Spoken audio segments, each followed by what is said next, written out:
Hello दोस्तों, नमस्कार। हर हर महादेव। मेरा नाम देव राणा है। स्वागत है आपका अपने यूट्यूब चैनल यात्रा बस में। दोस्तों, आज की वीडियो में बात करेंगे चारधाम यात्रा बाय रोड। आप चारधाम यात्रा की प्लानिंग कैसे कर सकते हैं, क्या क्या संसाधन है, मतलब कैसे करोगे आप। क्योंकि आपके मन में आता है ना, आप सोच रहे होंगे कि यार यात्रा पे जाना था तो जाए कैसे जाए। देखो, घर से तो आप ट्रेन फ्लाइट लेके आप हरिद्वार, ऋषिकेश, देहरादून आ जाएंगे, लेकिन अब यहाँ से आगे कैसा। क्योंकि आप सोच रहे हैं या तो किसी ट्रेवल एजेंट से करवा ले, लेकिन आप सोच रहे हैं कहीं ट्रेवल एजेंट ज्यादा पैसे ना ले ले, तो उसके अलावा और क्या रास्ते हैं आपके पास। तो आज की वीडियो में आपको सारे सवालों के जवाब मिल जाएंगे। वीडियो थोड़ा लंबी होगी तो ध्यान से देखना, क्योंकि आपका ही फायदा है इसमें। हो सके आपके पैसे बच जाएं, या हो सके आपको झंझट लगे कि यार खुद जाके झंझट है, हम किसी कंपनी या किसी ट्रैवल एजेंसी से ही करवाते हैं। लेकिन अगर आपको लगता है कि आप जानना चाहते हैं आखिर क्या है उत्तराखंड में, देखते हैं जरा रास्ते कैसे हैं, होटल्स कैसे हैं, हमारे व्यंजन खाना कैसा है, तो आप खुद जो है एक्सप्लोर करना चाह रहे हैं विद फैमिली के साथ अच्छे से, तो आपके लिए एक ऑप्शन है कि आप खुद भी अपनी यात्रा आप ऑर्गेनाइज कर सकते हैं। उसके लिए तरीके मैं आपको बताऊं। और अगर आप सोलो हैं या आप मतलब सिंगल है, आप बहुत दूर से आ रहे हैं, तो आप सोच रहे हैं कि मैं कैसे जाऊं। देखो, मैं पर्टिकुलर आपसे बोलता हूं, अगर आप बाइक से चारधाम यात्रा करना चाह रहे हैं तो इसकी सलाह नहीं दूंगा, क्योंकि पूरा चारों धाम लगभग 12 से 1300 किलोमीटर का जर्नी रहता है। और ये जो मेन टाइम होता है मई जून में, इस टाइम में जाम भी लगते हैं और बहुत धूप होती है, तो बहुत आप 200-300 किलोमीटर ड्राइव कर लोगे, फिर आप जो है मंदिर में जाओगे, दर्शन करोगे, तो थोड़ा सा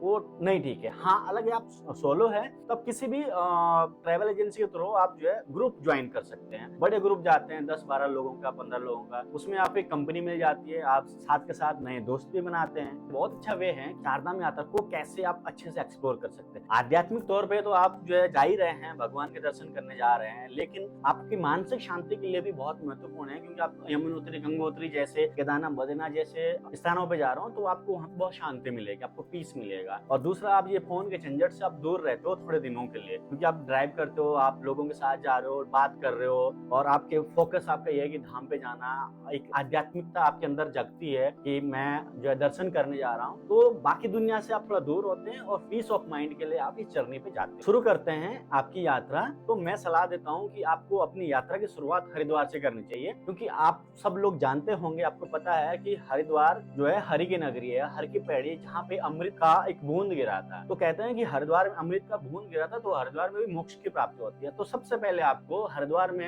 हर की पैड़ी में आपको स्नान करना चाहिए। स्नान करने के बाद फिर आप हर गंगे का नाम लेके आप स्टार्ट कर सकते हैं अपनी यात्रा। और हरिद्वार से आते हैं देहरादून होते हुए, और देहरादून में अगर आपके पास टाइम का कोई इशू नहीं है तो देहरादून में टपकेश्वर महादेव मंदिर के दर्शन जरूर करिएगा, क्योंकि टपकेश्वर महादेव की बहुत मान्यता है। फिर आप टपकेश्वर महादेव के दर्शन करने के बाद आगे मसूरी की तरफ बढ़ते हैं, और बीच में आता है राजपुर रोड से थोड़ा सा आगे चल के शिव मंदिर। ये जो शिव मंदिर है तो बहुत ही सुंदर मंदिर है और बहुत पौराणिक मंदिर है। आशीर्वाद लेके आप आगे बढ़ सकते हैं। देन आप 30-35 किलोमीटर की जर्नी करके आप पहुंचते हैं मसूरी। और मसूरी पहाड़ों की रानी आपको पता ही है। मसूरी के वाद्यों का आनंद लेते हुए आप पहुंचते हैं कैंपटी फॉल। तो कैंपटी फॉल आपका वैसे एक सुबह के ब्रेकफास्ट का एक पड़ाव है, वहाँ पे आप ब्रेकफास्ट भी कर सकते हैं, थोड़ी देर गाड़ी रुक सकती है। और जो कैंपटी फॉल जिस चीज के लिए जाना जाता है, झरनों के लिए, वहाँ पे आप थोड़ी देर आप फोटोग्राफी, वीडियोग्राफी कर सकते हैं। आपके पास टाइम है तो वहाँ से केबल कार से आप नीचे झरने पे उतर सकते हैं, पैदल भी जा सकते हैं, और केबल कार से भी आप जो है झरनों का आनंद ले सकते हैं। तो कैंपटी फॉल बहुत फेमस है। और कैंपटी फॉल से आप आगे की जर्नी शुरू करते हैं और आप पहुंचते हैं यमुना पुल। यमुना पुल से होते हुए, यानी यमुना पुल मतलब वो एक यमुना नदी के ऊपर बना एक पुल है। वहाँ पे दो रास्ते कनेक्ट होते हैं, एक रास्ता जो मसूरी होते हुए जाता है, दूसरा रास्ता है विकास नगर होते हुए जाता है। दोनों रास्ते सेम है, पहुंचेंगे सब वहीं पे यमुना पुल पे पहुंचते हैं। फिर आप यमुना नदी के किनारे किनारे आप आगे चल के आपका पड़ाव आता है नैनीबाग। नैनीबाग आता है, और नैनीबाग से एक रास्ता जाता है राइट के लिए, जो आपने कभी सुना होगा, नागटिब्बा, एक बहुत फेमस ट्रैक है, तो नागटिब्बा के लिए जाता है। और दूसरा रास्ता है जो यमुनोत्री हाईवे पे आप चलते चलते फिर आप पहुंचते हैं डामटा। अब आपका लंच का समय आ गया है, तो डामटा जो है बहुत फेमस है और वहाँ का खाना बहुत स्वादिष्ट है। और वहाँ पे एक जमाने में राज कपूर साहब ने भी लंच किया था, तब से वो फेमस हो गया है कि डामटा का लंच खाए बिना आप जा नहीं सकते हैं। तो डामटा में आप अपना लंच कीजिए, फिर आप उसके बाद आगे चल के आप नौगांव आता है, फिर नौगांव से 10 किलोमीटर आगे आता है बड़कोट। बड़कोट एक वो डेस्टिनेशन है जहाँ पे आपका पहला पड़ाव रहने वाला है। अगर आपका होटल बुक है तो होटल में आप जो है स्टे करिए, और अगर आपका होटल बुक नहीं है तो बड़कोट पहुंचने के बाद आप सड़क में बहुत सारे होटल्स हैं, आप उनसे पूछ सकते हैं कि आपके पास रूम खाली है। तो अगर रूम खाली होगा किसी के पास और आपके बजट में होगा तो आप वहाँ पे रुक सकते हैं। तो फाइनली आज की जर्नी आपकी पूरी होती होती है और आप पहुंच गए बड़कोट। अपना नाइट स्टे कीजिए, डिनर कीजिए, देन सुबह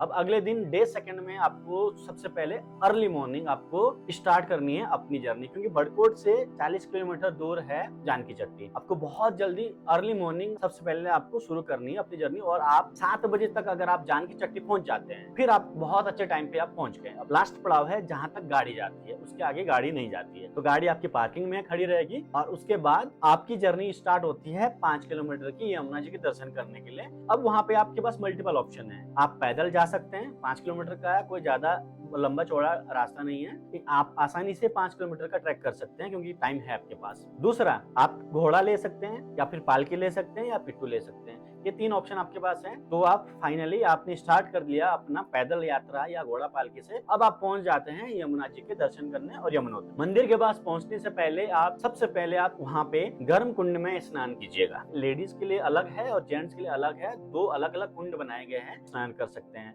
अब आप बोलेंगे कि स्नान कैसे करेंगे, वहां तो बहुत ठंडा होगा। तो वहां पे ये जो कुंड है ये गर्म पानी के कुंड है, और ये कोई ऐसा नहीं है कि गर्म किया जा रहा है ये पानी को, नहीं, ये प्राकृतिक है, ये नेचुरली गर्म कुंड है। वहाँ पे जो पानी आता है वो प्राकृतिक तौर पे वो गर्म ही होता है। तो एक मान्यता है कि अगर आप यमुनोत्री में गर्म कुंड में अगर आप स्नान करते हैं तो वहाँ पे शरीर में किसी प्रकार के चर्म रोग संबंधित कोई भी अगर बीमारियां हैं वो बीमारियां जो है दूर हो जाती है। वो एक अलग मान्यता धारणा है, अगर आप बिलीव करते हैं तो ठीक है, नहीं भी करते हैं तो गर्म पानी में स्नान करने के बाद ही आप दर्शन करिएगा। तो उसके बाद आप जो है पूजा अर्चना कर सकते हैं, दर्शन कर सकते हैं, फिर आप यमुना जी का जल भरते हैं। और साथ के साथ वहाँ पे एक छोटा सा कुंड बनाया गया है जहाँ पे उबलता हुआ पानी है। अब वहाँ पे बहुत सारे लोग क्या करते हैं, चावल लेते हैं और चावल को सफेद कपड़े में बांध के उसके अंदर डालते हैं और वो तुरंत जो है पक के आ जाता है और लोग प्रसाद के रूप में उसको लेके आते हैं। अब आपकी मर्जी है आपको ये करना है या नहीं करना है। आप करोगे तो बहुत फैसिनेटिंग लगेगा, आपको बहुत एक अजूबा लगेगा कि पानी में जो है ढाला और तुरंत जो है उबल के पक के आ गए चावल। तो आपके यमुना जी के दर्शन हो गए। अब आप वापसी करते हैं 5 किलोमीटर का ट्रैक करके आप पहुंच जाते हैं जानकी चट्टी, और जानकी चट्टी में आपकी जो है गाड़ी है, आप फिर आप गाड़ी में बैठ के आप वापस आ जाए कहाँ पे, बड़कोट में। अब बड़कोट में आप 7 बजे 8 बजे तक आराम से आ जाते हैं क्योंकि 40 किलोमीटर का है आपका ड्राइव, तो इजीली आप पहुंच गए बड़कोट। अब आप अपना स्टे कीजिए, अपना डिनर कीजिए और आराम कीजिए, फिर अगले दिन की आप शुरुआत करते हैं। डे थर्ड में आपके पास जो टोटल जर्नी है वो थोड़ा कम है, 100 किलोमीटर का जर्नी है। आप बड़कोट से आप जाते हैं उत्तरकाशी, और ये जो सफर है बहुत आनंदमय सफर है। आप एक वहाँ पे एक पहाड़ी है जिसको बोलते हैं हम राड़ी टॉप, राड़ी होते हुए जाते हैं, बहुत घने जंगलों से जाता है ये रास्ता, प्राकृतिक सुंदरता है, उसको आप एंजॉय करते हुए पहुंच जाते हैं उत्तरकाशी। अब वहाँ पे आपके पास ऑप्शन है कि आप उत्तरकाशी में आप मातली है, बड़ेती है, उत्तरकाशी मार्केट है, वहाँ से थोड़ा सा आगे है गंगनारी है, तो बहुत सारी जगह है वहाँ पे जहाँ पे आप स्टे कर सकते हैं। उत्तरकाशी में आप थोड़ा जल्दी पहुंचेंगे तो आप आराम से रिलैक्स कीजिए, अपना यमुनोत्री का जो थकान है थकान को दूर कीजिए, फिर आप जो है शाम को आप उत्तरकाशी बाजार की तरफ बढ़िए जहाँ पे आप करेंगे गंगा आरती दर्शन। उत्तरकाशी में हर दिन गंगा आरती होती है और गंगा आरती में आप सम्मिलित होइए और साथ साथ आप विश्वनाथ जी के दर्शन कर सकते हैं। वहाँ पे जो भागीरथी नदी है वहाँ पे बहुत बड़ा झूला पुल भी है, आप झूला पुल में जा सकते हैं, वहाँ फोटो खिंचवा सकते हैं, आप आनंद ले सकते हैं वहाँ का। आप बोल रहे हैं कि वहाँ भागीरथी नदी कैसी है, गंगा तो गौमुख से आती है, तो इसकी ये कहानी है, गंगा को धरती पे जिन्होंने लाया उनका नाम भागीरथ था, तो गोमुख से जब गंगा चलती है तो देवप्रयाग तक उसका जो नाम होता है वो भागीरथी होता है। देवप्रयाग से आगे दूसरी कहानी है जो गंगा बनती है। अब उत्तरकाशी से आप अगले दिन डे 4 में आप जाते हैं गंगोत्री। 100 किलोमीटर का आपका जर्नी रहेगा और हर्षिल वैली को एक्सप्लोर करते हुए बहुत सुंदर नजारों का आनंद लेते हुए आप पहुंचते हैं गंगोत्री। और गंगोत्री में पहुंचे, गंगा मैया के दर्शन कीजिए और साथ के साथ आपको गंगा जल भरना है और गंगा जल को लेके आना है अपने साथ। और गंगोत्री दर्शन करने के बाद फिर आप शाम को वापस उत्तरकाशी आते हैं। आप ये बोल रहे होंगे कि हम उत्तरकाशी क्यों आना है वापस, आप गंगोत्री भी तो रुक सकते हैं। गंगोत्री रुक सकते हैं लेकिन अगले दिन आपकी जो जर्नी है वो बहुत लंबी हो जाएगी। गंगोत्री से आप वापस उत्तरकाशी आ गए और उत्तरकाशी में आप विश्राम कीजिए। अब डे 5 में आप उत्तरकाशी से फिर अपनी यात्रा की आगे की शुरुआत करते हैं आप गुप्तकाशी के लिए। ये जो जर्नी है उत्तरकाशी से गुप्तकाशी, ये लगभग 200 किलोमीटर की जर्नी रहने वाली है, तो आपका पूरा दिन इसमें चले जाएगा। तो आप उत्तरकाशी से शुरू करते हैं और वहाँ पे रास्ते हैं, चिन्याली रोड होते हुए, टिहरी होते हुए भी जा सकते हैं, आप पहुँचते हैं गुप्तकाशी। और ये रास्ता आपको अगस्त मुनि के आसपास आपको मेन रोड से कनेक्ट करता है, फिर आप पहुँच जाते हैं गुप्तकाशी। अब आपके पास ऑप्शन है कि आप गुप्तकाशी में रुके, फाटा में रुके, या आप सीतापुर सोनप्रयाग में रुक सकते हैं। मैं आपको सजेस्ट करता हूँ कि अगर किसी का भी हेलीकॉप्टर से जाने का प्लान है या हेलीकॉप्टर की टिकट बुक है तो आप गुप्तकाशी रुके, वो ज्यादा बेटर रहता है। लेकिन अगर आपको पैदल जाना है तो आप चाहे तो आप सीतापुर जाके रुक सकते हैं। तो ये हो गया आपका डे 5, आप पहुंच गए हैं गुप्तकाशी, सीतापुर या सोनप्रयाग। अब आपको डे 6 के बारे में बताता हूँ। डे 6 में आपको, अगर आप गुप्तकाशी, फाटा या सिरसी के आसपास पीछे कहीं रुके हुए हैं तो सुबह आपको अर्ली मॉर्निंग अपनी यात्रा की शुरुआत करनी है। आप 2 बजे 3 बजे निकल जाइए अगर आप गुप्तकाशी के आसपास रुके हैं। अगर आप पैदल जा रहे हैं तो जितनी जल्दी आप सुबह जाओगे उतनी जल्दी आप पहुंचोगे आगे। सोनप्रयाग से आपको लाइन पे भी लगना पड़ेगा, जो गौरीकुंड के लिए लोकल जो टैक्सी होती है, लोकल शटल होता है, उसके लिए एक लाइन लगती है। तो अब आपके पास ये है कि आप जितने जल्दी निकलोगे उतना ही ज्यादा आपका सफर जो है जल्दी तय होगा। तो मेरे हिसाब से आप 2 से 3 बजे आप रात को निकल जाएंगे, 1 घंटा 1 से 1.5 घंटे में आप पहुंच जाते हैं। तो आप पहुंच गए आप सीतापुर से ही लाइन शुरू हो जाती है। फिर आप सोनप्रयाग पहुंचते हैं। पुल पार करने के बाद फिर वहां पे आपको लोकल शटल, जो लोकल टैक्सियां होती है, जो 5 किलोमीटर का आपका रास्ता तय करती है गौरीकुंड के लिए। जो लोकल टैक्सी है उसका किराया 50 रुपए होता है। लोकल टैक्सी में जिसको जो सीट मिले, जहाँ मिले वो बैठ जाए और फिर आप सीधे गौरीकुंड पहुंच जाइए। गौरीकुंड पहुंच गए, फिर आपके अगर पीछे से आपके दोस्त लोग हैं या आपके परिवार वाले हैं, आप उनका वेट कर सकते हैं। लेकिन वहाँ पे ऐसा मत करिएगा कि हम एक ही गाड़ी में सारी फैमिली जाएंगे, क्योंकि वहाँ बहुत भीड़ होती है। तो जिसको जो सीट मिली वो निकल जाइए। अब आप जो है गौरीकुंड पहुंचे हैं। अब आपके पास ऑप्शन है गौरीकुंड में, अगर आपको चलने में दिक्कत होती है, आपको कमर में दर्द होता है, ज्यादा देर तक आप नहीं चल सकते हैं पैदल, तो वहां से आप जो है घोड़ा, पालकी या पिट्ठू का ऑप्शन है आपके पास। पिट्ठू वाले होते हैं जो एक आदमी को कैरी करके जाता है। ये बहुत अजूबा है, पता नहीं कहाँ से इतनी शक्ति आती है कि एक आदमी को लेके जा रहे हैं और वो 18 किलोमीटर लेके जाते हैं। फिर आप जो है, अब गौरीकुंड से पैदल चलने वालों के लिए मैं बता रहा हूँ, पैदल चलने वाले तैयार हो जाए। गौरीकुंड से आपकी यात्रा शुरू होती है। गौरीकुंड से लेकर आपका भीमबली तक आप आराम से आप जो है स्टेप बाय स्टेप पहुंच सकते हैं। और जब भीमबली पहुंचते हैं, आप पुल पार करते हैं, उसके बाद 6-7 किलोमीटर का आपका थोड़ा सा टफ रूट है। और मैं आपसे निवेदन करूंगा कि बहुत सारे लोग जो है ना, जोश आ जाता है और जोश में दाएं बाएं रास्ते ले लेते हैं। अगर थोड़ा सा कहीं पैर फिसल गया या कोई धक्का लग गया तो बहुत नुकसान हो सकता है। तो कृपया ध्यान दें, वो गलत रास्ता है, उसको मत लीजिएगा। बहुत लोग गिरते हैं वहाँ पे और फिर वो बहाना बनाते हैं कि ऐसी ये व्यवस्था की कमी है।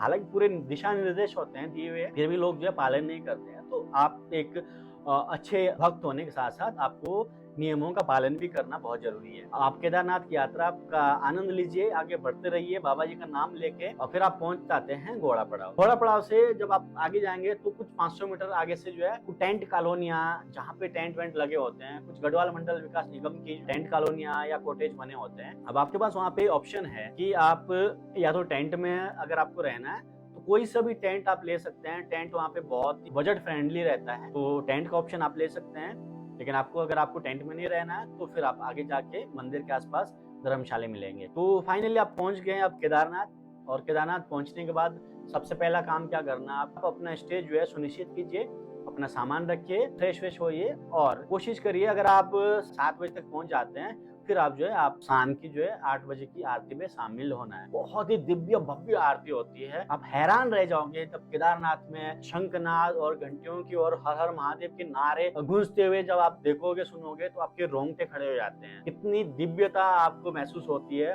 और आप वहाँ पे आप महसूस करते हो कि आप वास्तव में आप एक स्वर्ग में पहुंचे हैं। तो आप उस आरती का अनुभव लीजिए, उसके बाद आप आसपास घूम सकते हैं, देख सकते हैं, फिर आप अपना स्टे कीजिए। और सुबह फिर अब आपको अर्ली मॉर्निंग आपको 2 बजे से ही 3 बजे से ही आपको शुरू करना है लाइन पे लगे, क्योंकि केदारनाथ में बहुत लंबी लाइन रहती है। और वहाँ पे एक बात ध्यान रखनी है कि आप किसी की भी लाइन क्रॉस मत करिएगा, आप अपनी लाइन पे लगे रहिए और आप भोलेनाथ का नाम लेते रहिए और दर्शन के लिए आप आगे बढ़ते रहिए। और जो लाइन है वो लाइन पे बने रहिए और आपके दर्शन हो जाएंगे। अगर आपके 8-9 बजे तक दर्शन हो जाते हैं फिर उसके बाद आपके पास ऑप्शन है कि आप भैरव बाबा जी के दर्शन कर सकते हैं। मंदिर से राइट हैंड पे 1 किलोमीटर का जो है रास्ता तय करके आप जाते हैं भैरव बाबा मंदिर।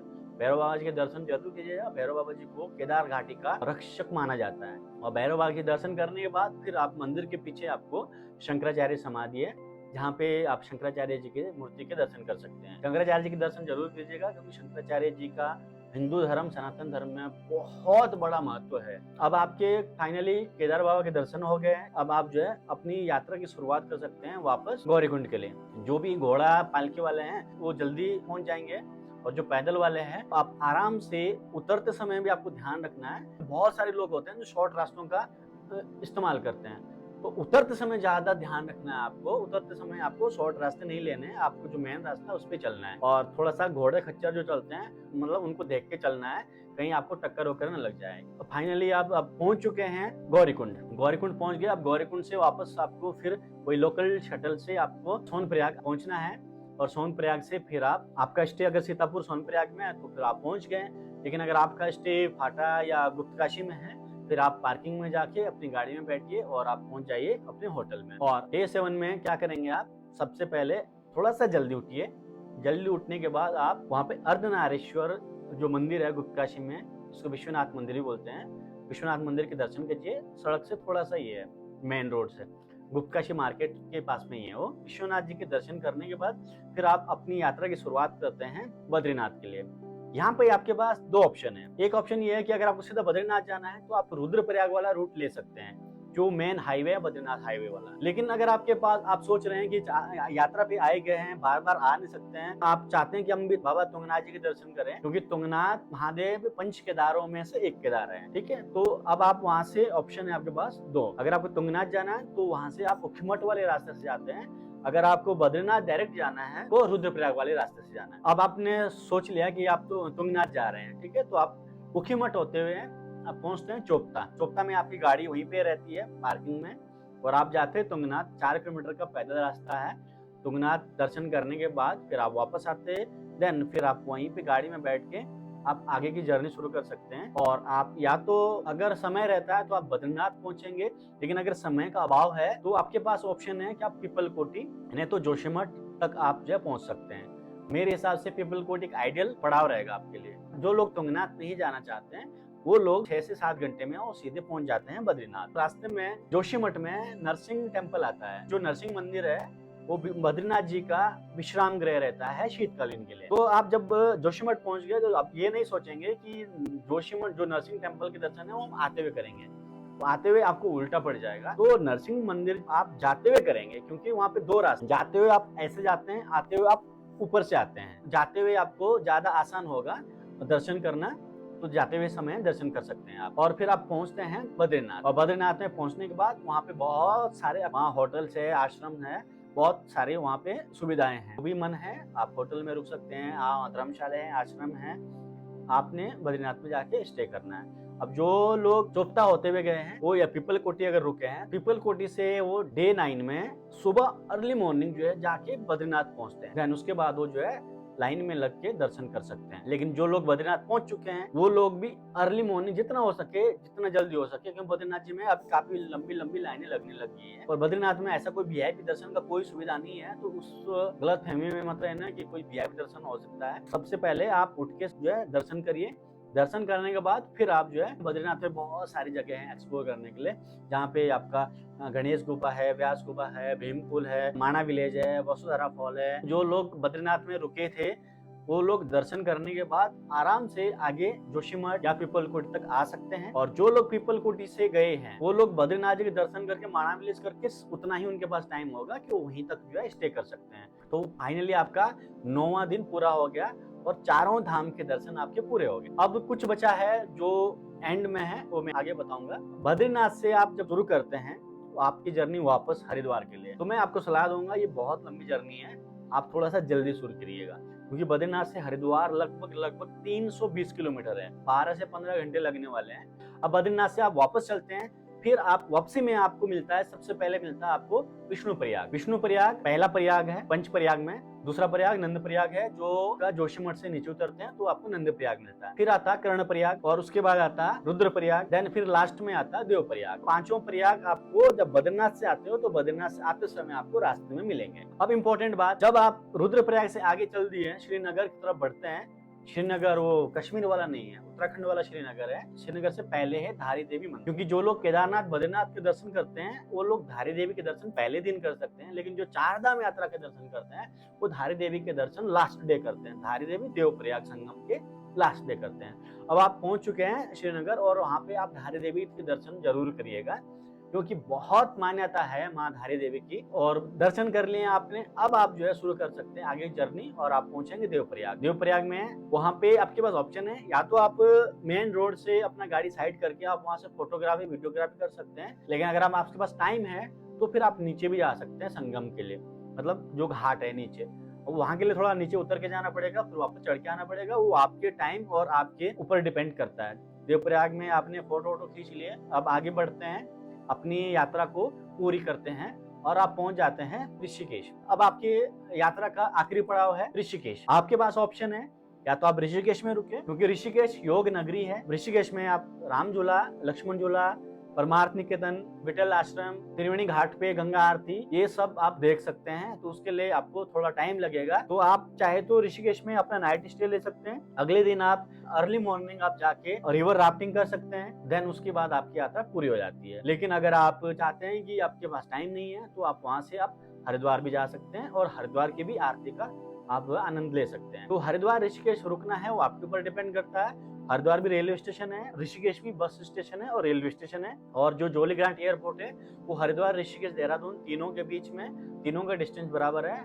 तो फाइनली आपकी यात्रा हो गई है पूरी। अब आपने देखा होगा कि इस यात्रा के दौरान कितने सारे चीजें थी, होटल्स भी करना है, गाड़ी भी है, आपका होटल बुक होना जरूरी है क्योंकि इतनी लंबी जर्नी है। तो मैं आपको सजेस्ट करता हूँ कि सब कुछ अगर आपका पहले से ही बुक है तो वो ज्यादा आसान रहता है कि आप सीधे होटल जाते हैं, होटल से मंदिर जाते हैं, मंदिर से होटल आते हैं। जो आपके साथ ड्राइवर होता है उसको पहले से ही पूरा पता रहता है ट्रिप का कि भाई कहाँ कहाँ रुकना, कहाँ कहाँ आपको दर्शन करवाने, कौन सी साइट सीन करवानी है। लेकिन अगर आप सोच रहे हैं कि आप खुद ये सारी चीजें करेंगे ना, तो फिर आप बहुत कंफ्यूज रहेंगे, क्योंकि आपको कहाँ रुकना, कहाँ नहीं रुकना। आप जहाँ नहीं रुकना हो सके वहां रुक गए, और जहाँ रुकना वहां नहीं रुके, और फिर आप होटल ही ढूंढते रह गए। आपको लगा कि यार 10 होटल ढूंढ रहे, कोई ढंग का रूम नहीं मिल रहा है, और हो सके आपको बहुत महंगा मिल रहा है। कि अगर ये सारी चीजों का जो झंझट है ये आप अपनी सिर नहीं लेना चाहते हैं, आप चाहते हैं कि ये सारा चीज कोई दूसरा ऑर्गेनाइज करके दे, अगर आप चाहे तो नीचे दिए गए नंबरों पे आप कॉल कर सकते हैं। आपकी पूरी यात्रा आपके घर से लेकर आपके घर वापस जाने तक, आपका ट्रेन टिकट, फ्लाइट टिकट से लेकर आपका ट्रांसपोर्ट, आपका होटल्स, आपके साइट सीन ड्राइवर, सब कुछ आपका जो है सिस्टमेटिकली तरीके से पूरा प्लान करके आपको दिया जाएगा। एक मिनिमम कॉस्ट में आपकी यात्रा पूरी करवाने की जिम्मेदारी ले सकते हैं। अगर आपको इन्फॉर्मेशन चाहिए तो फोन जरूर करना, और बाकी इस प्रकार से आप अपनी यात्रा की प्लानिंग कर सकते हैं। तो धन्यवाद, हमें दीजिए इजाजत। जय हिंद, जय उत्तराखंड।